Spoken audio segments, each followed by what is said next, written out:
Today I take you along to Translating Europe Forum 2022 in Brussels. Coming up.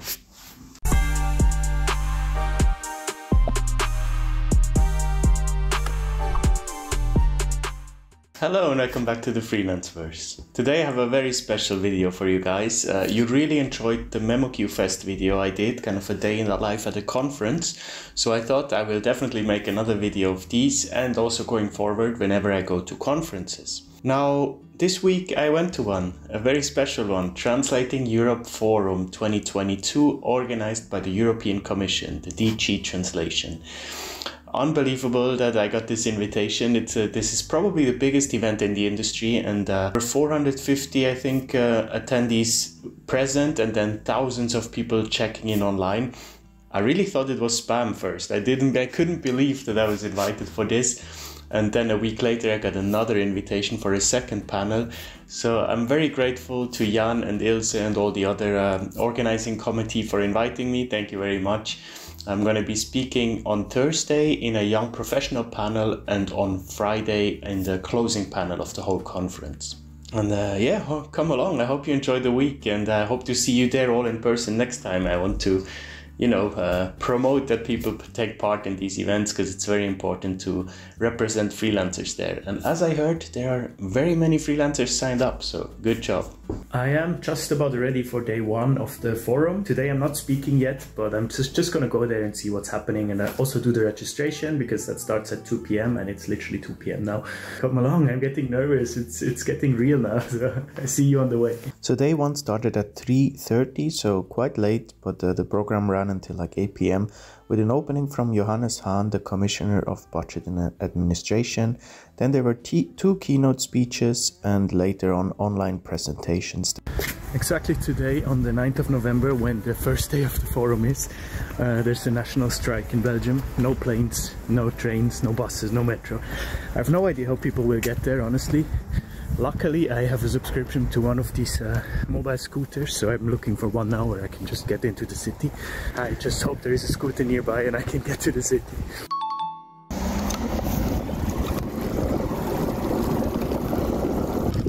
Just walking this part because riding on these cobblestones is literally frying my brain. I feel like I get a concussion. Look at this though.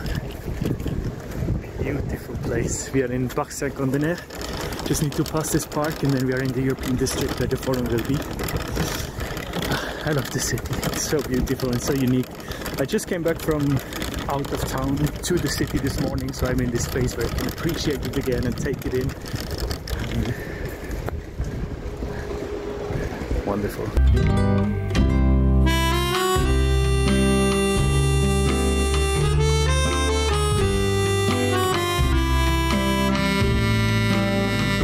Arrived in the middle of the European district. Let me show you. This is the main building, the one you will always see in TV broadcasts and stuff. They're actually filming back there.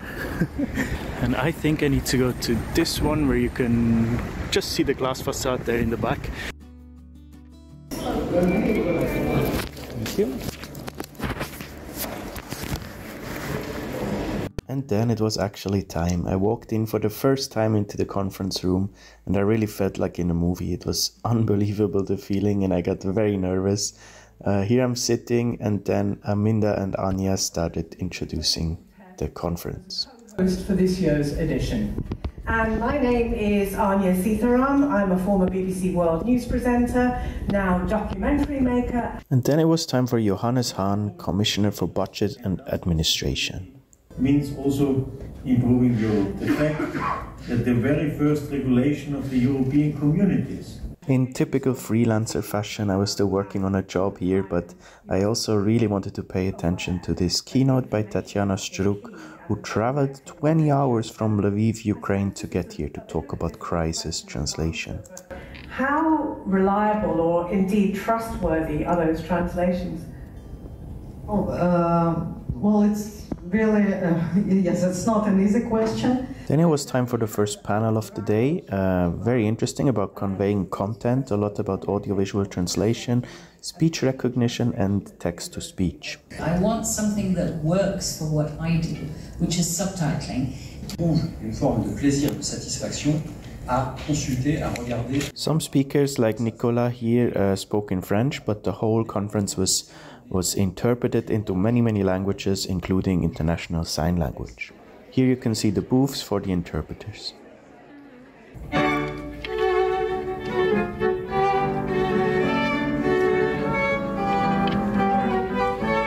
Lovely musical intermission on day one, but I have to cut it short, otherwise YouTube strikes me down. So day one is over. I'm very happy that I already went today because it gave me an idea of the whole place, what it looks like. I'm a bit less freaking out now. I met my panelist members. I met some people who watch the Freelanceverse, coincidentally. And I met some other people that I met at MemoQ Fest. And yeah, it's really... People have been telling me that localization is a very tight-knit community, and now I'm beginning to realize that, because you always see the same people again. Now I'm going home. Tonight there's no program, so enough time to prepare for tomorrow's meeting. So it's day 2 of the forum, the day of my first panel, but it's not until 2 p.m, so I still have some time to prepare. It's currently 9 a.m. But first, before I go into the city, I got myself some nice breakfast and coffee because I'm too late for the networking breakfast this morning. So I'm heading to the city now by metro because the strike is over. Oh, but I was surprised yesterday. There was no delay and most people were there on time. And the forum is extremely well organized. I'm super impressed. Very happy to be a part of this, and can't wait for the day. Yeah, it's gonna be exciting. So come along.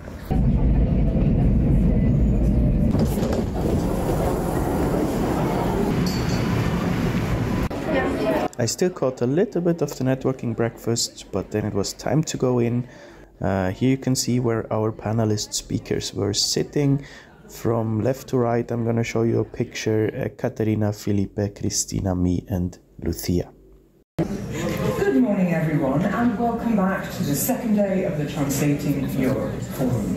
Can you just tell us a little bit about your background, about how you got into translation, and just give us a bit of a perspective on how you got involved in the industry? After this lovely panel about accessibility in many forms, it was time for the crisis translator and researchers among us to take the floor, like Sharon O'Brien here, trying to explain what it actually is, crisis translation. How do we define crisis translation? I would say that it's really difficult to define. It's an evolving concept. Then it was time for sandwiches and lunch break, but honestly I couldn't get anything down because my heartbeat started to go up.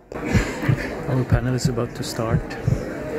I'm scared, but let's get this over with. I'm delighted to hand over to the next generation of translators. Lucia, the floor is yours. Welcome to the Young Professionals Taking Over the Floor panel, where we'll be reflecting on our professional past, how our academic training prepared us for our careers, and where we think the industry is going in the next decade. Thank you very much, Lucia, for the introduction, and thank you for the forum for inviting us. It's an honor to be sitting here alongside the young professional colleagues. It's also an honor to be still called young. It's quite unusual, you know, in life you get older, but yeah, it's nice to be on this panel among you guys. A bit about my academic career, if you can call it that. I did a bachelor in translation studies in Zurich. Felipe, what's your background? So my background is not in translations, it's in economics. So I sort of stumbled across this industry. I wouldn't say by accident because my parents own a translation company. So that's not too much by accident. And it might be true because the machine translation output will be just as good as your machine translation engine. So what kind of data was used? What domain? How big was your data set? What was prioritized in the data set? Were expectations considered? So I think that our industry is particularly complicated and really unpredictable. There's just more content than there's ever been, and it's constant. Like, the public is unsatiated and it keeps coming and coming. And so basically, because of this, us as translators, audiovisual translators, we will not suffer for a shortage of work for a good while yet. After the panel, I had a massive adrenaline jump and I couldn't really follow the next panel, even though it's very important and interesting about university curricula. I still enjoyed it, but I was just sitting in my chair, relaxing. There is this concept of using ADT as a tool for other areas. Would you say that this is something which is becoming significant? Sorry, I probably didn't film much there at the end. I got very busy suddenly. I had a lovely chat with the Spanish European Commission translators. If you're watching this, hello to you. They told me they would watch this video. It was lovely. There was a networking, like a cocktail after the last session. I also met the people from the panel tomorrow that I will be part of, and it was just very hectic. Now I went home for 5 minutes, changed, and now I'm on the way to football practice. That's why you catch me here in the car. But it went really well today. I was very happy with the panel. Very lovely panel members in Cristina, Lucia, Felipe and Ekaterina. We really became friends in that short time, and it's gonna be nice to see them again tomorrow. So I'm gonna finish day 2 here. Not much to see at football, but it's a nice balance now after this very busy day. And day 3 is here. It's morning again. Sorry for the wind, I hope you can hear me. It's the last day. I'm feeling less nervous than yesterday, which is a good sign. I think it's because I was not once on stage, so what can go wrong? And also it's a really nice panel, the last one, the closing one. I forgot to mention that yesterday I met a subscriber there called Andre. I hope you're watching, Andre. He took his first ever plane in his life to get here to Brussels. He won a competition and translation competition, and then got all expenses paid trip to Brussels from Slovakia, and it was lovely to meet you. I'm going to show you a picture here. He sent this picture to me afterwards. It was just an amazing feeling, and he told me that my videos helped him so much, and very exciting to see the next generation of translators, getting involved. Today's program is relatively short. There will be a keynote in the morning and a lunch break, and then our closing panel, and then the official program is over, and then there will be a networking lunch, I think. I'm not exactly sure how it's scheduled. And of course you can catch up on past sessions of the platform, and don't forget you can also tweet using the hashtag 2022TEF. Michael Croning from Ireland kicked off day 3 with an inspiring and philosophical keynote about the power of words. And one of the things that I'm going to try and explore this morning is, if you like, the way in which our relationship to translation and the relationship to the context of translation is something that is motivated by deep love, but in some ways may have very hateful consequences. This was then followed by a panel about industry insights, very interesting, a lot about data science, extremely interesting, but I was starting to get nervous, so I didn't capture everything properly. In translation specifically has been implemented in this sector for the past 2 to 3 years. Earlier you are very careful about the quality, the better end quality you're going to have. So there was this very funny example. There were subtitles for a highly high-profile series. It was from Spanish into English and many other languages. Then it was lunch break, but again I couldn't eat, so I was just studying my notes, and then it was time to get up on stage. We're back again, and this time for our closing panel. And we're going to be looking forward at the way forward, both for translators, for translation. Thank you very much, and welcome to my fabulous guests here today.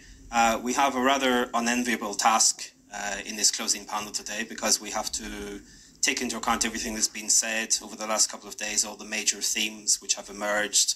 And Adrian, if I could turn quickly to you now. So you're someone relatively new to the profession, as we said, 5 or 6 years into your career. How do you feel personally about this rise in technology and the use of technology? Do you see a future for yourself in the profession?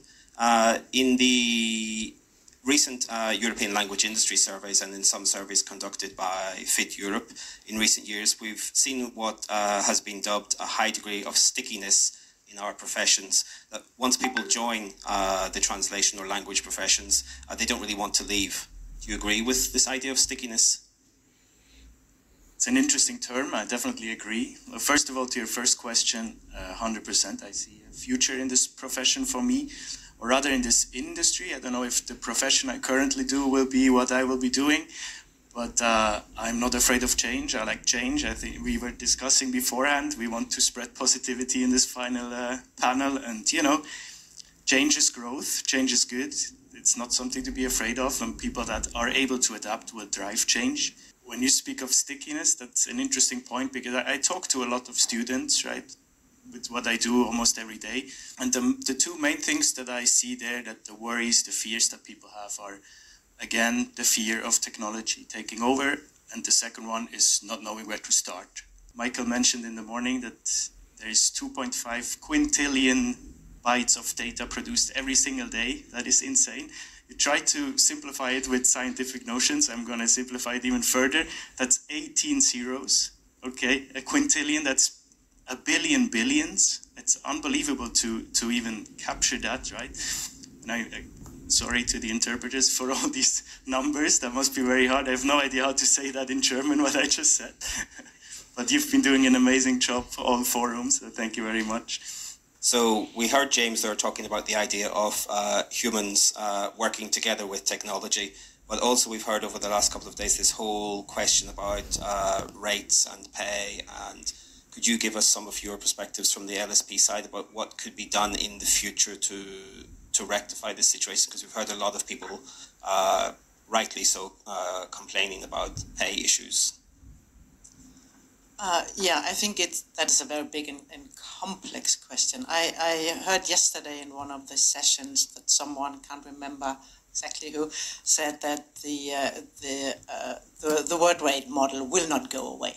I don't think so, and that would be the first step towards fair payment. What would you say to encourage young people to think about studying translation? Because we also heard as well that there's been a decline in registrations in universities.